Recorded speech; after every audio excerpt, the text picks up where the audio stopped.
38절에서 46절까지 말씀입니다.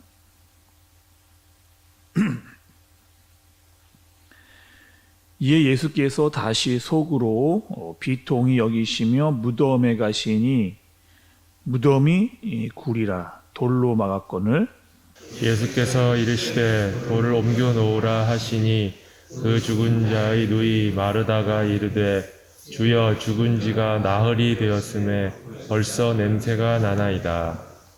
예수께서 이르시되 내 말이 내가 믿으면 하나님의 영광을 보리라 하지 아니하였느냐 하시니 돌을 옮겨 놓으니 예수께서 눈을 들어 우러러 보시고 이르시되 아버지여 내 말을 들으신 것을 감사하나이다. 항상 내 말을 들으시는 줄을 내가 알았나이다. 그러나 이 말씀 하옵는 것은 둘러선 무리를 위함이니 곧 아버지께서 나를 보내신 것을 그들로 믿게 하려 함이니이다. 이 말씀을 하시고 큰 소리로 나사로야 나오라 부르시니 죽은 자가 수족을 배로 동인 채로 나오는데 그 얼굴은 수건에 쌓였더라. 예수께서 이르시되 풀어 놓아 다니게 하라 하시니라. 마리아에게 와서 예수께서 하신 일을 본 많은 유대인이 그를 믿었으나 함께 보겠습니다. 그 중에 어떤 자는 바리새인들에게 가서 예수께서 하신 일을 알리니라. 아멘. 로마서 12장 15절에 보면 여러분 로마서 12장 15절에 보면 즐거워하는 자들과 함께 즐거워하고 또 우는 자들과 함께 울라 이런 말씀이 있습니다. 즐거워하는 자들하고 함께 즐거워하고 우는 자들과 함께 울라. 이 이야기는 무엇인가 여러분? 같은 마음을 서로 가져야 된다. 이 말씀을 이렇게 하시는 거죠. 우리가 어제 말씀을 통해서 예수님의 이 마음을 한번 같이 살펴봤습니다. 그러니까 사람들이 죽음이라고 하는 이 죽음의 비참함에서 벗어나지 못하는 사람들을 보면서 예수님께서 눈물을 흘리셨던 그 모습을 우리가 함께 살펴봤죠. 그들의 죽음에서 일어나는 아픔과 슬픔을 불쌍히 여기시는, 그래서 그들을 향해서 눈물을 흘리셨던 예수님의 모습을 우리가 어제 말씀을 통해서 함께 살펴봤습니다. 그리고 오늘 말씀은 이제 예수님께서 나사로를 살리기 위해서 무덤으로 가시는 그 모습을 보게 된 겁니다. 그 자리에는 누가 있었느냐? 마르다가 있었습니다. 마르다가. 그리고 예수님께서 이 무덤에 돌로 막혀져 있는 그 무덤을 이제 그 돌을 옮겨 놓으라 이렇게 말씀을 하시니까 마르다가 이야기를 합니다. 예수님, 이 돌을 치우게 되면 오랍이었던 나사로가 죽은 지 나흘이 됐는데 아마 굉장히 역한, 이미 시신이 썩어 들어가서 아주 역한 냄새가 날 것입니다 라고 그렇게 이야기를 하자 예수님께서 마르다에게 이렇게 이야기를 하십니다. 내 말을 믿으면 하나님의 영광을 보리라. 이렇게 예수님께서 마르다에게 이야기하시는 것을 볼 수가 있습니다. 우리가 이 나사로의 사건을 보면서 예수님께서 계속해서 그 반복하시면서 우리에게 알려주시고자 하는 아주 중요한 핵심적인 메시지가 있는 것을 볼 수가 있습니다. 여러분, 우리가 요한복음 11장을 시작할 때 예수님께서 하신 말씀인데 4절의 말씀을 한번 보시죠. 11절 4절의 말씀, 4절 말씀. 그러니까 예수께서 들으시고 이르시되 이 병은 죽을 병이 아니라 하나님의 영광을 위함이요 하나님의 아들이 이로 말미암아 영광을 받게 하려 함이라 하시더라. 이 말씀 다시 한번 읽어보겠습니다. 예수께서 들으시고 이르시되 이 병은 죽을 병이 아니라 하나님의 영광을 위함이요 하나님의 아들이 이로 말미암아 영광을 받게 하려 함이라 하시더라. 이렇게 그러니까 이 나사로의 사건은 하나님의 영광을 드러내는 일이다라고 하는 목적을 예수님께서 분명하게 요한복음 11장을 시작하면서 얘기하신 것을 볼 수가 있습니다. 그리고 사람들이 이제 무덤에서 돌을 옮긴 이후에 우리는 이렇게 생각하잖아요, 여러분. 아마 무덤에 돌을 옮긴 이후에 제일 먼저 예수님께서 나사로야 나오너라 라고 이야기를 하실 것 같은데 막바로 예수님께서 그 소리를 하지를 않으시고 예수님께서 하신 것은 바로 기도였다는 것을 볼 수가 있습니다. 또 이 예수님께서 기도를 하신 이 모습도 아주 중요한 의미를 가지고 있는데, 예수님께서 기도하신 이유는 나사로를 살려달라고 하는 기도가 아니었다는 것을 볼 수가 있죠. 그리고 예수님께서 기도하신 이유는 여기에 모인 이 사람들이, 지금 이 나사로의 사건을 보게 될 이 사람들에 대한 믿음을, 하나님께서 이들에게 믿음을 주옵소서라고 하는 기도를 하신 것을 볼 수가 있습니다. 그럼 42절의 하반절의 말씀을 좀 보세요. 그러나 이 말씀을 하옵는 것은 둘러선 무리를 위함이니 곧 아버지께서 나를 보내신 것을 그들로 믿게 하려 함이니이다. 그들로 믿게 하려 함이니이다. 이렇게 그들의 믿음을 위해서 기도하신 것을 볼 수가 있습니다. 또 여러분, 우리가 요한복음 11장을 보면서 예수님께서 만났던 많은 사람들에게 예수님께서 하시고자 하는 일들이 있었거든요. 그것은 무엇이냐? 그들에게 믿음을 주기 위한 이 말씀과 행동을 계속해서 해오신 것을 볼 수가 있습니다.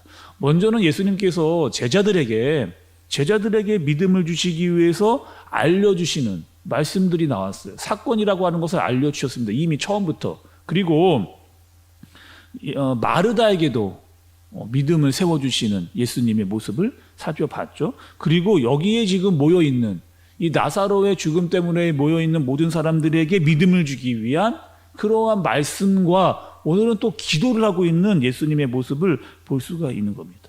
그러니까 다시 한번 여러분, 오늘 이 나사로의 죽음을 통해서 예수님께서 알려주시고자 한 중요한 목적 두 가지가 있습니다. 첫 번째는 무엇이냐? 하나님의 영광을 드러내는 일. 이 나사로를 통해서 하나님의 영광을 드러내는 일이 첫 번째입니다. 그리고 그 하나님을 향한 믿음을 갖게끔 하시기 위해서 나타내는 일, 하나님의 영광이라고 하는 것과 이 사실을 보는 것을 통해서 사람들에게 믿음을 주시고자 하는 것이 아주 중요한 목적이라고 하는 것을 볼 수가 있습니다. 또 이 기도가 중요한 이유는 예수님께 드러내고자 하는 것은 또 무엇이었느냐? 그것은 이 죽음은 하나님 이외에는, 그러니까 하나님과 연결되어 있지 않고는 이루어질 수 없다라고 하는 것을 예수님께서 기도를 통해서 알려주시는 것을 볼 수가 있는 거죠. 그리고 기도가 마친 이유가 돼서야 예수님께서 큰 소리로 나사로를 부르시는 것을 볼 수가 있습니다. 기도를 마친 후에 예수님께서 나사로야 나오너라라고 큰 소리를 외쳐서 그에게 그의 죽음으로부터의 해방을 예수님께서 선포하시는 것을 볼 수가 있어요.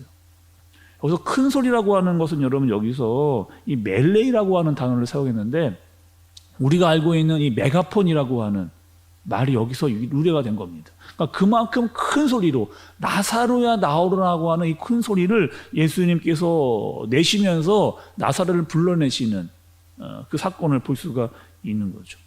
또 예수님께서 큰 소리로 소리를 지르셨다라고 하는 것은 성경에서 보면 굉장히 특이한 사건이라고 볼 수가 있습니다. 그러니까 성경에서 예수님께서 큰 소리를 냈다고 하는 것은 2번 나오고 있는데, 오늘 나사로를 죽음에서 해방시키는 이 사건 때 예수님께서 큰 소리를 내서 부르시게 되고, 또 한 번은 언제냐? 예수님께서 십자가에서 돌아가실 때 아버지를 부를 때 큰 소리를 내서 이렇게 아버지를 부르시는 것을 볼 수 있습니다. 그러니까 이 2번 다 예수님께서 큰 소리를 냈다라고 할 때는 이 2번 다 어떤 때였느냐?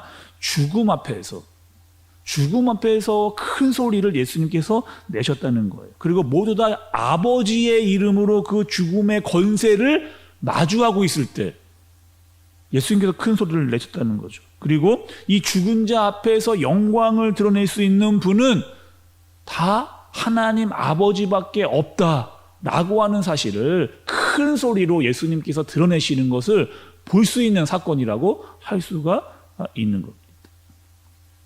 다시 한번 여러분, 예수님께서 마르다에게 하신 이야기를 다시 한번 주목을 해야 됩니다. 40절의 말씀을 보면 내가 믿으면 하나님의 영광을 보리라 했던, 초반부에 벌써 예수님께서 내가 믿으면 하나님의 영광을 보리라 이야기했던 이 말씀으로 시작돼서 이 나사로의 사건이 주는 의미가 무엇인지를 예수님께서 분명하게 알려주시는 것을 볼 수가 있는 거죠. 그리고 여러분, 나사로가 죽음에서 해방되어 밖으로 걸어 나오는 것을 모든 사람이 봤습니다. 그러니까 죽은 자가 살아나는 역사를 그곳에 모여있던 모든 사람들이 그 기적을 다 봤습니다. 근데 중요한 게 있어요. 이 죽은 지 사흘이 된 나사로가 살아난 것을 모든 사람이 봤는데 그것은 기적이었는데 그 기적을 모두 다 표적으로 보지는 못했다는 겁니다. 여러분, 이 표적은 무엇이었어요? 이 표적은 예수님께서 누구신가를 보여주는 사건.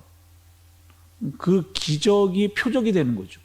표적은 예수님께서 누구인가를 드러내는 것이 표적이었습니다.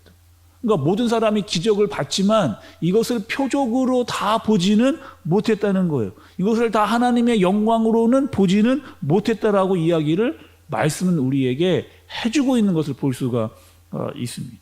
왜냐, 45절에 보면, 여러분 잘 보세요. 45절에 보면 그 기적을 본 사람들이 예수님을 믿기도 했습니다. 많은 사람들이 예수님을 믿기도 했어요. 46절에 보니까 그들 중에는 그 일을 바리새인들에게 가서 고하는, 믿지 못해서 바리새인들한테 고해서 문제를 일으키는 사람들도 그중 가운데 있었다라고 하는 거죠. 그래서 오늘 말씀을 통해서 여러분 중요한 것은 믿는 자만이, 믿음이 있는 자만이 하나님의 영광을 본다는 겁니다. 믿음이 있는 사람만 하나님의 영광을 볼 수 있다는 거예요.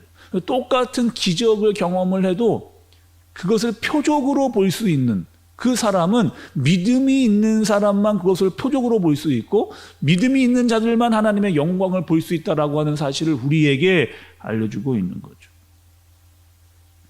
지금 이 시간도 마찬가지입니다. 여러분, 우리가 함께 예배를 우리가 드리고 있고요.